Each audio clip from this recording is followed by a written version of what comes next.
Hi, my name's Lana Wolf and I'm from Community Powered Responses. This week's Power to Praxis question is, what assumptions am I making about community needs, and where did these assumptions come from, and who could challenge them? This question can feel quite unsettling because most of us believe we're responding to evidence, consultation, and lived realities. But assumptions are rarely loud. They can sit underneath our work. They shape what we notice, what we prioritize, and what we design even before we arrive. They show up in the framing of the funding expression of interest, in the framing on the proposal, in the language of the funding brief, in outcomes already written into log frames or theories of change, in the way our problem is described and measured.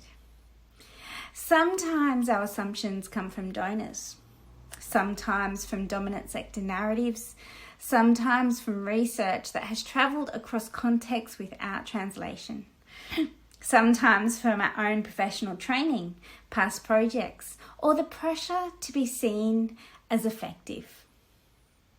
Sometimes they come from structural power, from being positioned as the expert, from systems that reward clarity and speed over listening and adaptation. Now, it's easy to romanticize communities as already fully organized, fully articulate, and ready with a collective analysis. Sometimes that's true. Communities may have strong local leadership, informal networks, and clear articulation of priorities.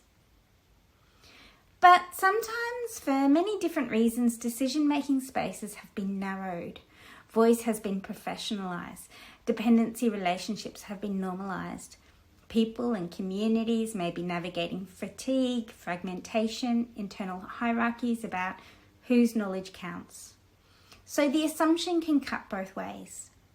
We might assume communities are passive and in need of external solutions, or we might assume they're unified and ready with a single clear agenda. Both of these are simplifications. The deeper work is to ask, what am I presuming about agency? What am I presuming about capacity? What am I presuming about consensus? And who, if invited in early enough, could stretch or disrupt these presumptions? Young people? People with disabilities, people with diverse sexual orientations, gender identities, expressions, and sex characteristics. Informal leaders, those who are rarely invited into consultation spaces. Assumptions persist when they're not tested against diverse lived realities. So this week, pay attention to the invisible architecture in your thinking. Before asking, what does this community need? Pause and ask, what have I already decided they need, and what story is that decision based on? And then ask, who needs to be a part of this consultation to ensure these assumptions are not left unchallenged? Sit with these questions, let it shape how you practice, and I'll see you next week.